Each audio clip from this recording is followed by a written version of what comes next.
नमस्कार अचुस्मिता किचन रे आपण समस्त को बहुत बहुत स्वागत। आज मु आपण मानक पई नेकी आसीची फूलकोबी कसार रेसिपी जहाँकि बनैबा बहुत सहज एवं खूब शीघ्र बनी जाई थाए। भात रुटी पूरी परोटा सबुथिरे खाइबा पई कि भल लागि थाए। वीडियो को फुल वॉच करंतु। आशा करूची भल लागिवो। भल लागिले लाइक शेयर और सब्सक्राइब करिया को भूलिबेनी। चलंतु ताले स्टार्ट करिबा आजिर रेसिपी। ए फूलकोबी कषा पाई मु नेची एठी गोटे बड़ साइजर फूलकोबी ताकु मु बड़ बड़ खंडर काटिकी आनिछि एवं दुईटी आलू को मध्य बड़ बड़ साइजर काटिकी आनिछि। एठी देखंतु मु नेछि किछि कैप्सिकम गोटे बड़ साइजर पियाज धनिया पत्र और कंचा लंका। एठी मु गोटे बड़ साइजर टमाटो को काटिकी आनिछि। एठी मु अदा रसुण और किछि गोल मरीच को बाटिकी आनिछि। एको आम साइड रखीदबा। एबे देखंतु मु आनिछि किछि मटर मंजी को छड़ेकी प्रथमे आमे गैस रे गोटे करेई बसेबा एवं करेई को भल भाव रे गरम होआ पई दबा। एबे देखंतु गरम हे गलानी हमर करेई सेठी मु दे देछि किछि सोरिष तेल आ किछि हळदी गुंड दबा फल रे कोन होई कि आमे परिबा जते बेले पकांती ना तेल रे हमर से तेलटा बहुत छिटकाए करेई रो चारिपट को। ए हळदी दबा फल रे हमर तेल बिल्कुल भी छिटकीबनी आ कलर भी बहुत बढ़िया आसीबो भजारे। एठी देखंतु मु आलू को दे देछि देकी टिके लूण देकी ताकु मु घोड़े देथली 5 मिनिट पर्यंत। देखंतु मु घोड़ा खोली के आपन को देखौजी मोर गोटे पट आलू भाजी गलानी माने टिके तार कलर चेंज हे गलानी। आमे को पूरा लाल करबा नाही किंतु टिके दुई पट जेमती टिके कलर चेंज हे जिवो से पर्यंत आमे भाजीबा। जो पट गुडी को हमर हेइनी ताकू आमे तळकु दे देबा। जो पट गुडी को हेइछि ताकू हम ऊपर को दे देबा। एम्ति करिके आउ 2 मिनिट में ओइठी देखंतु ताकू घोड़े नेतली। एबे हमरो सब पट गुडी को हेइ गलानी। एकु मु खोली नेबी गोटे प्लेट को। तापरे देखंतु सेही करेई रे मोर तेल बळिथिला सेठी मु दे देछि जो फूलकोबी मु काटि कि नेतली आउ अल्प टिके लूण दबा फल कोन होई कि भाजिला बेले हमरो जितेबाला आमे कषा बा तरकारी खाती ना आमर सेटा फिका लगेनी बा अलणा लगेनी आउ जल्दी सिझी जाइकी सेटा आमर तैयारी हो जाई थाए। एबे देखंतु मु आपन को भाजी की देखौची गोटे पट मोर हे गलानी। एबे आमे ताको एपट सेपट करनबा आ ताको लाल लाल करके भाजीबा। एठी आमे कोबी को जेत्ती की भाजीबा ना हमर खाइला बेले भल लागिवो कोबी कषा। एबे देखंतु मु आपन को घोड़े नेतिली तापर घोड़ा कली के आपन को देखौजी। देखंतु हमर कोबी लाल पड़ी गलानी गोटे पट पूरा आ टिके हमर बाकी अछि। जो पट गुडी को हमर हेइनी बाकी अछि आमे ताको तळकु दे देबा। एम्ति सेही सेम प्रोसेस रे आमे ताको भाजी की भल भाव रे लाल लाल करके खोली की नै आसीबा। एबे देखंतु मोर कोबी भजा गुडी को प्रस्तुत हे गलानी। मु ताको गोटे प्लेट को खोली नेछि। एबे देखंतु सेही सेम करे रे मोर किछि तेल बळिछि।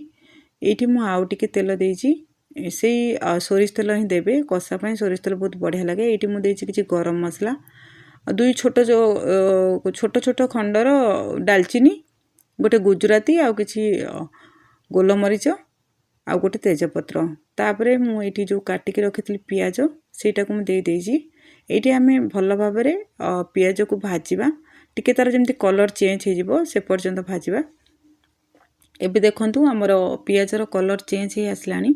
एठी हमें दे देबा हळदी गुंड आ लंका गुंड। हळदी गुंड लंका गुंड दबा फल कोन होई कि हमर पियाजटा जल्दी भाजी होबा सहित हम तरकारी रो कलर बहुत बढ़िया आसे।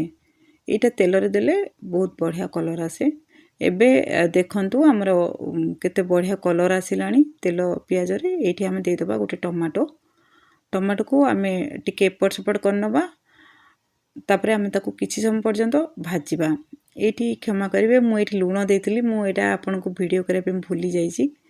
तापरे हमें टिके घोड़े नबा जेंति टमाटोटा हमर सॉफ्ट हे जिवो। एबे देखंतु हमर आग अपेक्षा टमाटो सॉफ्ट हे गलानी। आमे एठी जो बाटी की रखितले अदा रसुण आ गोलमरीच सेटा को हमें एठी दे देबा। देके हमें ताको टिके समय भल भाव रे कसी नबा जेंति कि मसला रो भल बासना आसो। एठी मु देछि गोटे चम्मच धनिया गुंड हाफ चम्मच जीरा गुंड आउ किछि करी मसला। इतरे करी मसला देले कषारे बहुत बढ़िया लागे। ये देखंतु गुंड मसला देला परे मु ताको एपट सेपट कर नेछि। एठी देखंतु हमरो मसला सुखिला हे गलानी आमे गुंड मसला देछि। एठी हमरो गुंड मसला जळि जिवो हम सेति पय अल्प टिके पानी दबा आ ताकू भल्लो भाबरे कसी नबा जेमति कि मसला आ हमरो गुंड मसला रो गोटे भल्लो बास्ना आसु से पर्यंत आमे कसिबा।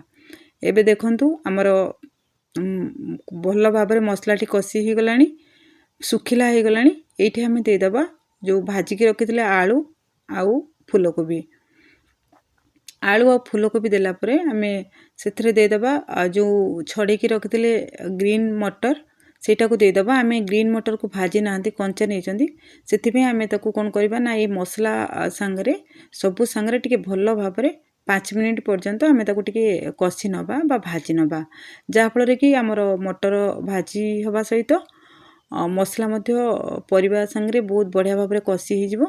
एठी देखंतु हमरो कसा प्राय हे आसलानी। एठी हमें दे दबा कंचा लंका आ जो काटी के रखतिले कैप्सिकम आ कंचा लंका को मु पछरे एथि पय देछि कि कैप्सिकम अधिका सिजिले सेटा हमको भलो लागेनी तार फ्लेवर गोटे खराब हो जाए। हमरो कंचा थिले ना कैप्सिकम तार बहुत बढ़िया फ्लेवर आसे तरकारी रे। तापरे हमें एको किछि समय पय एमती मसला संगरे आउ टिके कसी नबा जे पर्यंत हमरो सुखिला न हेची। एबे देखंतु हमरो पूरा सुखिला हे गलानी मसला बा बहुत बढ़िया भाबरे कसी हेतला। एठी हमें दे दबा पानी अल्प पानी दबा देखिकी कांगिना हमें को ने झोलो करिवार नै हमको एठी कसा करिवार अछि। देला परे हमें एठी ताको 5 मिनिट देखंतु मु घोड़े नेतिली। 5 मिनिट परे मु खोली के आपन को देखुची जे हमरो तरकारी रो आगो अपेक्षा देखंतु कलर चेंज हे गलानी बा परिबा प्राय सिझी आसिलानी। एठी परिबा सिझिया पे आमे आउ एको आउ 2 मिनिट एमती फुटेबा लो फ्लेम रे। तापरे आमे एठी काटी के रखितबा धनिया पत्र को दे दबा आउ किछि गरम मसला मध्य दबा। लास्ट रे आमे दीटा दबा आउ धनिया पत्र आउ गरम मसला देला परे आमे आउ 1 मिनिट पर्यंत ताको कसी नबा टिके आउ आमे चेक करबा हमर परिबा केमती सिझिछि कि नाही। परिबा को एई रेसिपी रे हमको परिबा जदि पूरा सिझि जाय ना सेटा खाइ पे भल लागेनी। देखंतु हमर आलू केते बढ़िया भाबरे सिझि जाईछि। आ मु आपन को कोबी भी देखौछि देखंतु हमर कोबी सिझि जाईछि मात्र गोटा गोटा अछि। एमती ही रखिले हमको खाइया पे भल लागिवो कसा। एति पर्यंत हमें सिझेबा आ बेसी सिझेबानी। एबे देखंतु हमर तरकारी पूरा रेडी हे गलानी।